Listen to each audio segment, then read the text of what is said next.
भाषा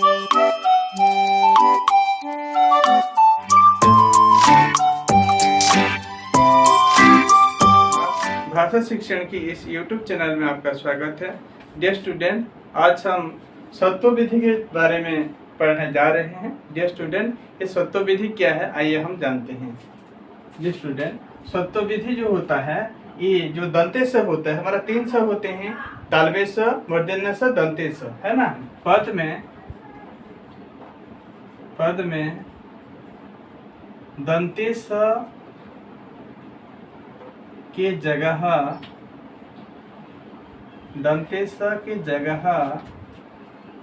मूर्धन्य स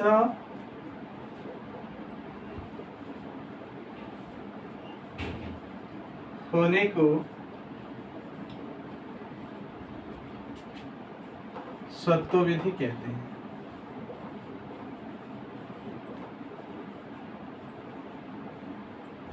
सत्व विधि कहते हैं। सत्व विधि क्या है डियर स्टूडेंट? पद में स, दंते स के जगह मूर्धन्य स होने को सत्व विधि कहते हैं। तो डियर स्टूडेंट, ये सत्व विधि जो होते हैं, ये क्या होते हैं? जो दंते स के जगह मूर्धन्य स होना, ये होता है सत्व विधि। तो इसके कुछ नियम है, आइए हम जानते हैं। डियर स्टूडेंट, ये जो सत्व विधि है, ये तो दंते स का मूर्धन्य स होने को सत्व विधि कहते हैं। तो इसमें जो आइए जानते हैं किसमें सत्व विधि होता है और किसमें नहीं लागू होता। आइए इसके बारे में जानते हैं। देखिए डियर स्टूडेंट, इसका एक नियम है, जो सत्व विधि का नियम है। पहले जो 2 भागों में विभक्त हुआ है, पहले जो भाग है स का मतलब दंते स का मूर्धन्य स होता है, और दूसरे भाग में दंते स का मूर्धन्य स होता नहीं। इसमें होता है, उसमें होता नहीं। पहले डिस्कस करते हैं, आइए किसमें होता है।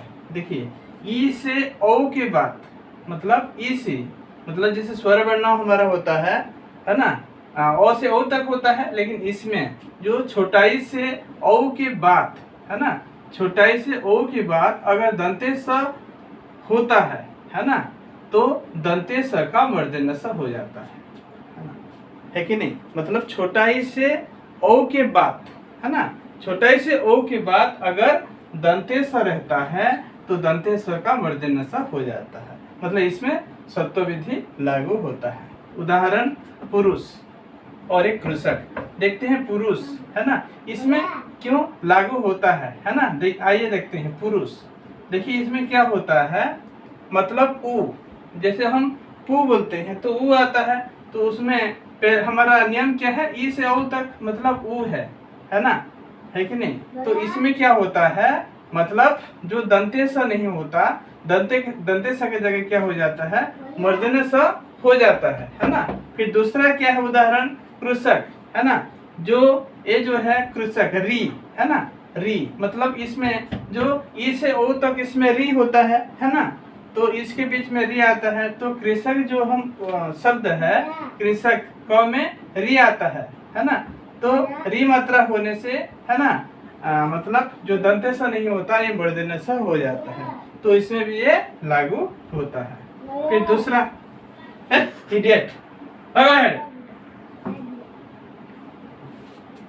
फिर दूसरा क्या है, दूसरा नियम है क वर्ग तथा रकार के बाद है ना, क वर्ग तथा रकार के बाद दंते स का मूर्धन्य स हो जाता है ना। जो हमारा 5 वर्ग होता है ना, क च ट त प है ना, क वर्ग में आते हैं क ख ग घ व है ना। क वर्ग तथा जो रकार होता है, जिस शब्द के अंत में र रहता है ना, मतलब जो रकार होता है, क वर्ग तथा रकार के बाद स का मतलब दंते स का मूर्धन्य स हो जाता है। जैसे उदाहरण उत्कर्ष। देखिए इसमें क्या बोला है, क वर्ग है ना, जैसे क ख ग घ व, क वर्ग के बाद क्या आता है, रकार है ना। यदि रकार क्या है, ये जो उत्कर्ष है ना, उत्कर्ष जो शब्द है, ये जो रेप दिया है, ये रकार होता है ना। और ये रकार होने के कारण इसमें मतलब हमारा जो सत्व विधि लागू होता है, मतलब दंते स का मूर्धन्य स हो जाता है। इसलिए जो उत्कर्ष शब्द है, ये जो स है मूर्धन्य स है, ठीक है। फिर तीसरा नियम में आते हैं जो विसर्ग होते हैं है ना, जो विसर्ग विसर्ग संधि जो होता है, हमारा 3 संधि होता है, स्वर, व्यंजन, विसर्ग।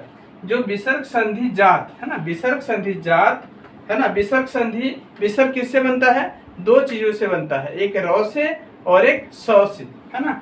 तो विसर्ग संधि जात शब्द जो है स, है ना, स का मूर्धन्य स होता है, इसमें भी लागू होती है। देखिए उदाहरण निष्फल, देखिए इसमें क्या है, शब्द है निष्फल, है ना, नहीं, ये जो विसर्ग लगा है ना, ये विसर्ग क्या होता है, ये दंते स है ना। ये जो विसर्ग जो होता है, ये र से एक चीज होता है और एक स से होता है। तो ये जो निही मतलब ये जो विसर्ग का जो चिन्ह है, ये क्या है, ये स कहलाएगा, है ना, ये स होता है ना। तो क्या है, इसमें क्या बोला है, विसर्ग संधि जात शब्द स का मूर्धन्य स होता है, ये स है, इसलिए यहाँ हमारा दंते स किसमें परिवर्तित हो जाएगा, मूर्धन्य स में परिवर्तित हो जाता है। इसलिए इसके रिजल्ट में ये क्या है, ये स का जो आधा दिख रहे हैं आप, ये मूर्धन्य स है। तो डियर स्टूडेंट, आइए और एक पार्ट हमारा देखते हैं, किसमें नहीं होते हैं, है ना, मतलब इसमें किसमें स का मूर्धन्य स लागू नहीं होते हैं। आइए देखते हैं। पहला नियम है अ आ के बाद, मतलब जो अ या आ उसके बाद यदि स आते हैं या स होता है तो दंते स का मूर्धन्य स नहीं होते हैं। क्यों, देखते हैं उदाहरण में, प्रसाद, है ना, प्रसाद, प, जैसे हम प उच्चारण करते हैं, प कैसे बनते हैं, प जो होते हैं, देखिए प प्लस अ इज इक्वल टू प, ये पूर्ण रूप से प है, मतलब इसमें क्या है, पूर्ण रूप से ए क्या होते हैं, प जगह अ इज इक्वल टू प, है ना। तो ये क्या है, जो प्रसाद है ना, जो प्रसाद है तो वो अ है, तो इसलिए यहाँ क्या होते हैं, ये सत्व विधि लागू नहीं होते हैं, मतलब दंते स का मूर्धन्य स नहीं होते हैं, तो प्रसाद होते हैं। फिर आस्तिक वैसे ही है, इसमें क्या है, आ होने के कारण इसमें भी चेंज नहीं होते हैं, है ना, दंते स मूर्धन्य स नहीं होता है। फिर दूसरा नियम देखते हैं, पदांत में, मतलब शब्द के अंत में, मतलब शब्द के शेष में अगर स होते हैं, है ना, पदांत में स होते हैं, तो मतलब दंते स होते हैं, तो दंते स का मूर्धन्य स नहीं होते, मतलब इसमें भी हमारा सत्व विधि लागू नहीं होते हैं। तो उदाहरण देखिए, अग्निश, है ना, जो अग्निश मतलब शब्द के मतलब अंत में, मतलब पदांत में क्या है, दंते स है ना, अग्निश प्लस तत्र, है ना। तो इसमें क्या होता है, शब्द के अंत में स होने के कारण इसमें भी लागू नहीं होते हैं, अग्निश प्लस तत्र, अग्निश तत्र, ये स का स ऐसे ही रहता है।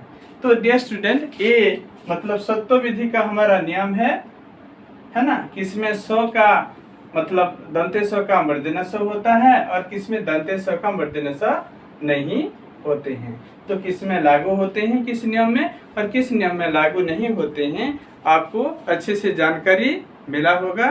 धन्यवाद।